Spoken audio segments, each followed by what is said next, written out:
Salut tout le monde, dans cette vidéo je vais vous montrer en quelques étapes comment animer une scène en 3D. Faire ce genre d'animation c'est pas très compliqué et en plus ce type d'animation c'est très recherché par nos clients et ça va vous permettre d'augmenter le prix de vos services. On perd pas plus de temps que ça, on est parti pour faire le tuto. Let's go. On se retrouve sur After Effects, vous mettez 1920 par 1980, vous importez ensuite les images.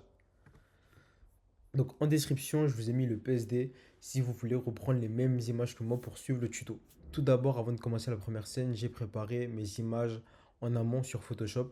Donc ce que j'ai fait, c'est que j'ai généré mon image sur Midjourney. Je vous mets le lien de Midjourney si vous voulez générer des images similaires. Donc ce que j'ai fait sur Photoshop, c'est que j'ai tout simplement séparé le fond, donc le background, et l'homme en question pour pouvoir bien animer ma scène en 3D. Et pareil pour l'autre scène, donc j'ai séparé le mur et la pièce. Ensuite, la prochaine étape, vous allez dans la composition, vous sélectionnez les deux calques, vous faites un copier et vous mettez les calques sur la composition. Et vous faites pareil pour la composition pièce. Donc en faisant ça, ça va nous permettre de bien voir les calques séparés et ça va être plus pratique pour animer notre scène en 3D. Tout d'abord, la première étape, c'est qu'on va mettre nos calques en 3D. Le mieux, c'est de tout d'abord masquer la deuxième scène, ça va être plus facile pour travailler. Ce que vous faites, c'est que vous tapez le raccourci clavier B pour avoir la position. Ensuite, ce que vous faites, c'est que vous reculez le background, donc ça va être pratique pour séparer le personnage et la scène.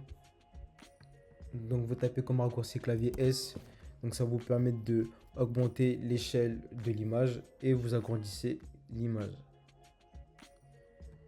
Donc ce que je peux faire aussi, c'est que je vais encore plus reculer mon background et je vais encore plus l'augmenter en échelle. Donc là, à ce niveau-là, on est bon pour la première scène.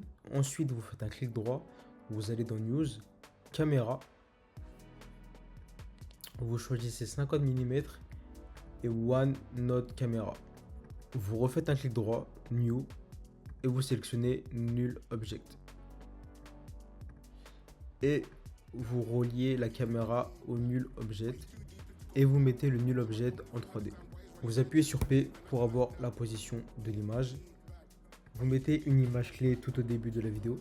À 1 seconde, vous mettez une autre keyframe et vous avancez la position comme ceci. Et regardez ce que ça fait. Là, ce que je peux faire, c'est que je peux encore plus augmenter la distance de ma keyframe. Je sélectionne mes deux images clés, clic droit, keyframe assistante, easy ease. Je vais dans l'éditeur graphique et j'ajuste mes images clés comme ceci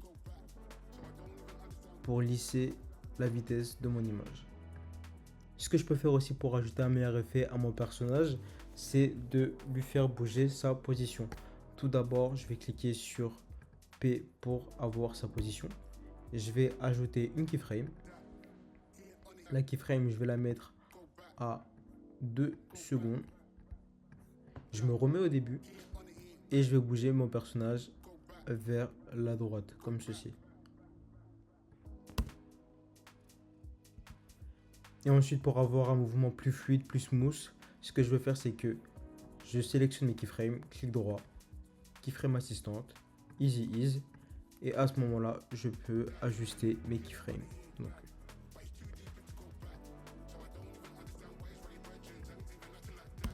et voici le rendu. Donc maintenant, la prochaine étape, c'est de faire déplacer la première scène vers la droite et ensuite que la deuxième scène apparaisse en se déplaçant vers la gauche. On est parti pour faire ça. Donc tout d'abord, ce que je vais faire, c'est que je vais faire apparaître les calques dans la séquence. Je vais aussi enlever la 3D. Je vais la remettre plus tard. Et je vais mettre la scène vers la gauche. Ensuite, ce que je fais, c'est que je remets en 3D. Et voilà ce que ça nous fait. Mais bien sûr, on va arranger tout ça parce que ça va trop rapidement. Donc ce que je vais faire, c'est que la pièce, je vais la faire reculer en tapant sur position. Et je l'agrandis. Le mur aussi, il est mal redimensionné, donc je vais le mettre à ce niveau là. Donc, et voilà pour l'instant ce que ça nous donne, mais ici il y a un léger bug. Donc ce que je vais faire, c'est que je vais ajouter un cercle pour cacher cette partie qui nous dérange. Donc ellipse, donc pensez bien à désélectionner tous les calques, sinon ça va vous faire un masque. Donc vous sélectionnez le calque, il est un peu trop gros. Je vais enlever la stroke Et ce que je vais faire, c'est que je tape l'effet Fast Boss Blur. Je le mets sur le calque et je vais augmenter le blur radius. Et je vais baisser l'opacité très légèrement. Et je vais mettre la forme en 3D et je vais la déplacer au niveau de la coupure. Et maintenant, ce qu'on va faire, c'est qu'on va s'occuper d'animer la scène numéro 2. Donc l'objectif, c'est de faire comme si notre caméra allait dans la scène derrière le mur. Donc ce qu'on va faire, donc vous tapez P pour avoir la position du null object. Vous allez à peu près vers 6 secondes et vous avez juste à faire avancer la caméra.